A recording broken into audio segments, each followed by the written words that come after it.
being a teenage girl has got to be pretty tough. But being a teenage girl in rural New England in 1650 must have been a nightmare, going by this film, The Witch. And indeed, it was probably a nightmare for anybody living there at that time. Supernatural, predatory females living in the forest or not. Because if this film is as accurate as it seems, and from what I've read, the crew and the production crew really did their homework as far as like dialect and the way the movie looks. From what I understand, it was all natural lighting. Um, all the indoor scenes were shot by candlelight.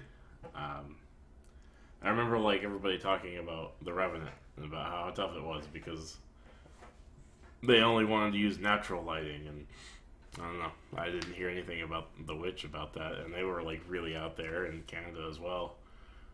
It's just, whatever. But yeah, The Witch is a very creepy film. Uh, Not necessarily just because of the witch character and her machinations, but the family's near insane levels of devoutness. It kind of reminded me of another film called We Are What We Are, about a family of ritualistic cannibals that ate other people, and they sort of used religion to justify or absolve themselves of these sins, but it was like this strange family tradition. Anyway,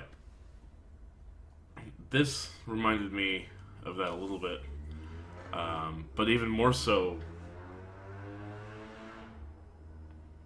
with the religious stuff, because the whole family is like into it, and talking about the 1650s, that was one thing I thought was really interesting. It highlights just how dominated the family structure was back then, by the father, and the mother and the kids just kind of have to go along with it. And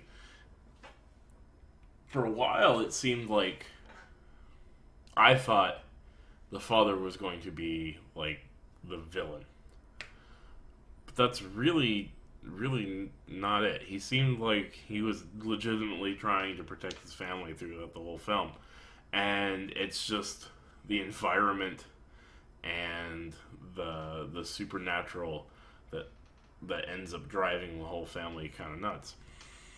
And what I really liked about the supernatural elements of this film is that for like 90% of the film, like it's really ambiguous whether or not there's like actual magic or whatever going on, because I want to say nearly every scene in this film uh, wasn't beyond like the realm of plausibility.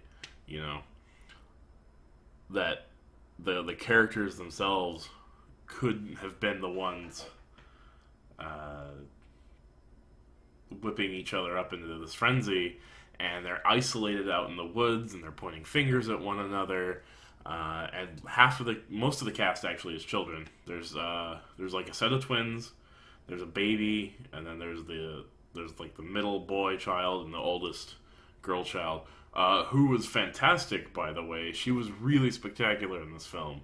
Really, all the kids were, and for all the like archaic dialogue they had to deal with, they did a brilliant job of just nailing their characters and the way the people would act, and the the alien nature of life back then to life now. It was really, really interesting to watch. That was probably, man, this might have been my favorite part of the movie, is watching the kids having to deal with all this crazy shit. That a lot of kids back then probably had to deal with, you know? But on top of all that, the music added a ton to this film. I know the horror genre is probably more dependent on music than just about any other, because it serves as another tool by the filmmaker to bolster what's going on the screen. And here there's a lot of just like strident tones or strange chanting, that sort of thing, that really underscores, no pun intended, the strangeness of what's going on out in the woods. And I don't know if you've seen the trailer, you know that the baby gets taken by a witch, supposedly. And there's a great shot in the trailer where the main girl, Thomason, interesting name, she's like playing peekaboo with the baby, and when she takes her hands away, like the fourth time, like the baby's gone, and nobody knows what the fuck's happening. And that happens like 6 minutes into the movie. Like, this movie doesn't waste any time getting started. The baby's gone like immediately, and then all of a sudden everybody's pointing fingers at one another, and they're all stressed out. Really, really well-paced film, because it's only like an hour and a half long, and it squeezes out every second of that 92 minute running time. There's a lot of great shots where, like I said, with the peekaboo thing, there's a lot of shots of the characters reacting to something crazy going on before you get the reveal, and I don't know, some people think that's hokey. I happen to love it. I think maybe when I saw Jurassic Park at a young age, they have the shot of Sam Neill, and he's like going nuts about the brachiosaurus that he sees, and I don't know if that affected me or implanted some nugget in my brain telling me, hey, this is cool. But I like that a lot. There's a great one where the father character, like, he wakes up at dawn and he like stumbles out of the house, and then, like, man, the actor just really nails this bewilderment, pure bewilderment of what he's seeing, and then the shot reverses, and you see these like mutilated skinned goats laying on the ground, and oh man, it's so weird. It's so cool. I think what a person will get out of this film depends a lot on what they come into it with. There's a lot of things in this film that are open to interpretation, that are metaphorical or allegorical, whether that's unintentional or not, I don't know. But I mean, like a lot of art, you can kind of just read into it using your own personal context. So, like, for me personally, I'm like a big skeptic.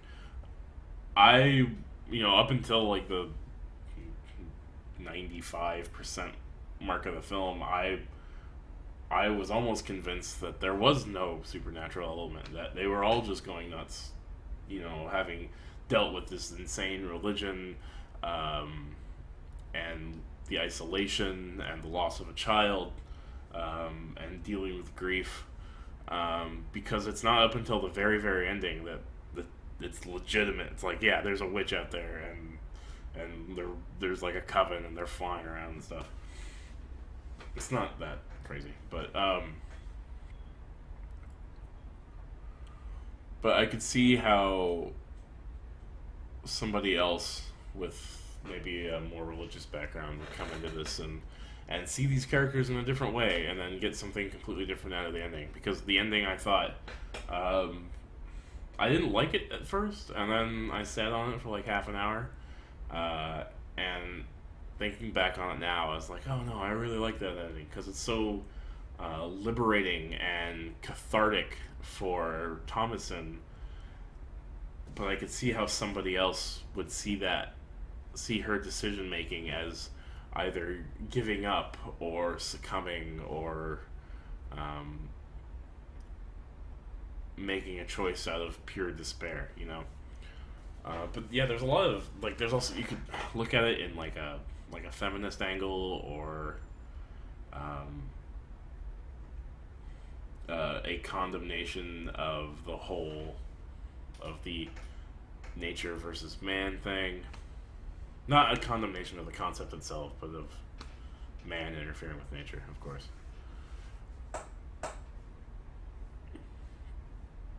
Yeah, I mean, I don't have much else to say about this movie. It's just really creepy, atmospheric, slow burning, but not frustrating to watch. Um, yeah, it's one I'm going to be thinking about for a few days, definitely.